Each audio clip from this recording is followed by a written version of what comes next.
In a world dominated by Tesla's sleek innovation and China's manufacturing power, a quiet revolution is emerging from an unexpected corner: India. A country once seen as a latecomer to the EV race is now preparing to unleash something so advanced, so disruptive, that it could redefine the future of electric mobility itself. What if I told you that this car, born not in Silicon Valley or Shanghai, could challenge the biggest electric giants of our time?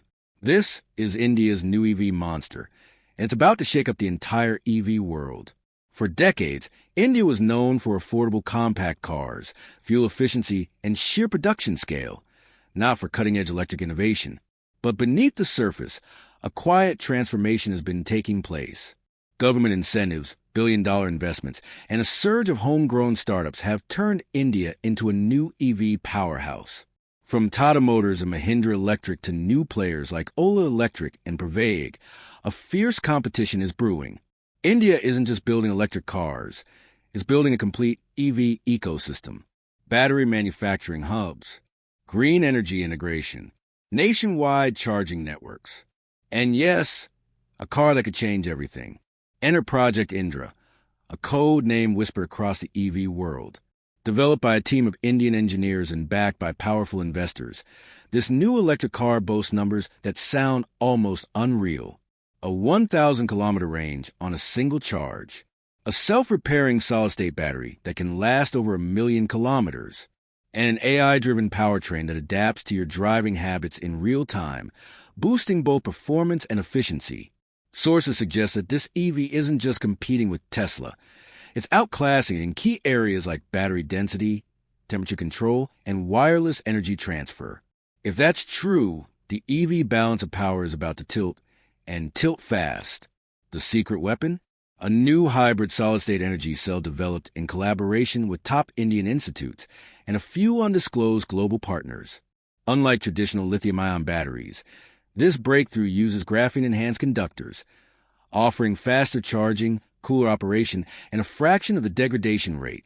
This innovation means an EV that can charge from 0 to 80% in just 8 minutes, with no thermal runaway risk. That's twice as efficient and 3 times safer than most EVs on the road today. It's not just evolution. It's a quantum leap, and it's happening in India. When the news broke that India's prototype had successfully completed a non-stop cross-country drive, 2,400 kilometers without recharging, analysts thought it was a publicity stunt, until Tesla engineers requested access to the data, until Chinese media called it the Indian disruption, and until European automakers began quietly seeking joint ventures with Indian battery firms. It's no longer a question of if, but when. India's EV monster hits the global market, and when it does, the EV hierarchy might never be the same again. What's truly fascinating isn't just the car, it's the vision behind it. India's engineers aren't racing to build another luxury EV for the elite. They're creating a sustainable mobility platform for the masses, designed for tropical climates, rough terrains, and energy independence. This is mobility democratized, where affordability meets innovation, and where technology doesn't just impress, it empowers. From bustling Mumbai streets to global auto shows, this new wave of Indian innovation is challenging the West's monopoly on electric dreams. The future of electric mobility is no longer limited to California or Beijing. It might just be designed in Bengaluru and built for the world. So as automakers scramble to adapt, one thing is clear. India isn't just joining the EV race, it's leading it. This is more than a car. It's a signal that the world's next electric revolution begins in India. But here's the real question. Will the world accept an EV superpower rising from the global south? Because history tells us, every time a new power emerges, resistance follows. Already, whispers of trade barriers, patent disputes, and regulatory roadblocks are surfacing. Western lobbyists are warning about battery dumping, while legacy automakers are scrambling to protect their market strongholds. But this time, India isn't walking in quietly. It's coming in with allies from Southeast Asia to Africa, from the Middle East to Latin America, a growing coalition of nations tired of importing innovation, now ready to export it.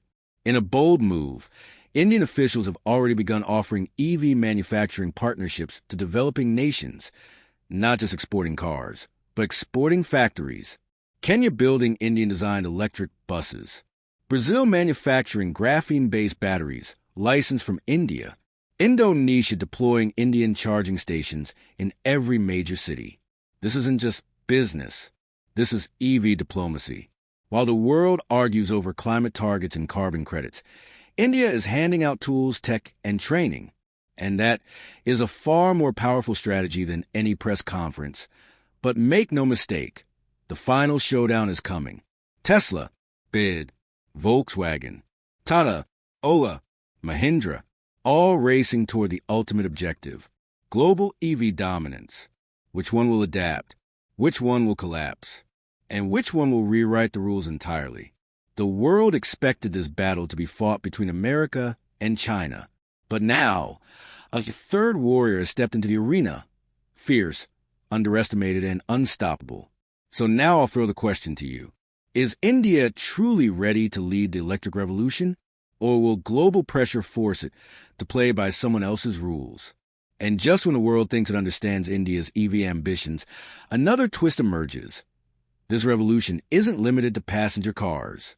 Quietly, Indian engineers are now testing electric cargo carriers, hydrogen blend hybrid systems, solar-assisted trucks, and even wireless charging highways. Yes, highways that charge your vehicle while you drive. A concept once limited to sci-fi prototypes in Europe is now being field-tested on Indian expressways built from locally sourced conductive concrete. Meanwhile, universities in Chennai and Pune are developing drone-powered mobile charging units, flying battery packs that can recharge stranded EVs in remote areas without the need for physical stations. And just as the global auto industry begins to grasp the scale of India's transformation, another development sends shockwaves through boardrooms worldwide, an unexpected alliance between India and Africa. Several African nations, long sidelining the electric mobility conversation, are now stepping forward not as customers, but as partners. Countries like Kenya, Nigeria, and Rwanda are in talks to co-manufacture electric buses and modular battery packs using Indian technology and local resources. Together, they're building something the West never anticipated. A South-South EV corridor, a supply chain free from dependence on Europe, China, or the United States. For the first time in modern industrial history, innovation is no longer flowing from the top down. It's rising from the grassroots of the developing world. Investors who once dismissed Indian EV startups as regional players are now aggressively chasing stakes in their future. Meanwhile, media outlets in Europe are beginning to show concern. Opinion columns warn that if legacy automakers don't adapt quickly, they may lose entire markets to agile Indian brands offering tougher, cheaper, and longer-lasting vehicles tailored for extreme climates. Reports claim that lobbyists are already pressuring international regulators to impose new safety and software compliance standards, a polite way of slowing down India's ascent. But this time, India is prepared. Rather than protesting, it's answering with data, durability, and undeniable performance. And when a product proves itself in the real world, even the strongest resistance eventually collapses.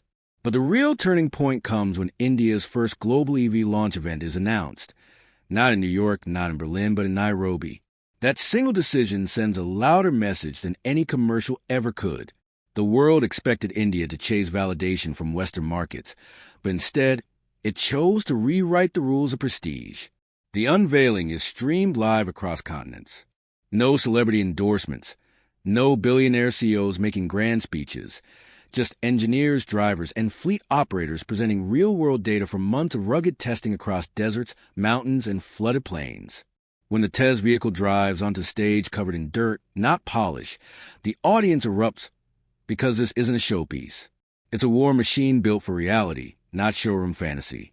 Suddenly, automotive analysts begin rewriting their reports. For years, the EV conversation revolved around luxury, software, and autonomous driving. But India has flipped the script to focus on survivability, accessibility, and energy independence. Western EVs were built for perfect highways. Indian EVs are being built for broken roads and broken systems. And that makes them far more dangerous to the old order. Because once the world sees that electromobility doesn't need to be fragile, expensive, or exclusive, there's no going back. The illusion shatters. The EV revolution is no longer a premium lifestyle. It's becoming a global right. And just when the fossil fuel lobby thinks it can quietly observe from the sidelines, panic begins to spread. Oil-backed think tanks start publishing sudden studies questioning the sustainability of mass EV adoption. Headlines appear overnight. Are developing nations ready for full electrification? And could India's EV push destabilize global energy markets? But their strategy backfires. Instead of sowing doubt, these headlines amplify the very narrative they were trying to suppress. India's EV movement is now powerful enough to threaten trillion-dollar oil economies. Behind closed doors, petroleum ministers from several countries reportedly request emergency meetings to assess the long-term risks of India's mobility strategy. They know the truth. Once commercial fleets switch to electric en masse, fuel demand won't decline gradually, it will collapse abruptly. Meanwhile, something even bigger unfolds. Inspired by India's approach, South American nations begin signaling interest in replicating the model, building EV manufacturing hubs powered by local lithium, nickel, and renewable energy projects. For the first time ever, regions long exploited for raw materials are planning to manufacture the final product instead of merely exporting the ingredients. And this terrifies legacy automakers. Because if India, Africa, and South America unite under a shared EV infrastructure pact, the traditional auto giants of the West and East no longer control the supply chain, or the narrative. What began as one electric car has now grown into a geopolitical shockwave, reshaping alliances, economies, and even national identities. This is no longer just a technological race. It's the birth of a new world order in mobility. But the inevitable pushback finally arrives. A coalition of legacy automakers and fuel lobbyists quietly advances a proposal to restrict imports of non-certified EV technologies, disguising it under the banner of safety and cybersecurity concerns. The goal is simple: delay India's global entry long enough for established players to catch up. For a moment, it seems like the old world might win again. But India anticipated this move. Instead of responding through angry speeches or trade threats, Indian engineers do something far more devastating. They open source core elements of their battery architecture. They make the technology available not to corporations, but to governments, universities, and small-scale manufacturers across the global south. What was once a product becomes a movement. What was once a company becomes a platform. What was once a business strategy becomes a declaration of technological freedom. Suddenly, the attempt to contain India backfires spectacularly. Nations that were once silent observers now rally behind the Indian-led EV alliance. African and South American governments publicly reject the regulatory barriers proposed by Western lobbyists. Social media explodes with a single chant: energy independence is not a privilege, it's a right. Faced with mounting pressure, the Global Trade Council withdraws its restrictions. And just like that, the world shifts. India's first mass-produced next-gen EV officially launches across 42 countries simultaneously. Within months, it becomes the most exported electric vehicle from any developing nation in history. Taxi fleets adopt it. Delivery companies adopt it. Even rival automakers, quietly, reluctantly, begin sourcing components from Indian suppliers. The message is undeniable. The EV crown no longer belongs to a single country. It belongs to whoever dares to build for everyone, not just the elite. And India, once dismissed as a latecomer in the clean mobility race, has now become its pacesetter, not by asking for permission, not by seeking validation, but by rewriting the future on its own terms. The age of electromobility has many pioneers, but history will remember the one who lit the path for the world to follow. And this time, that torch was made in India,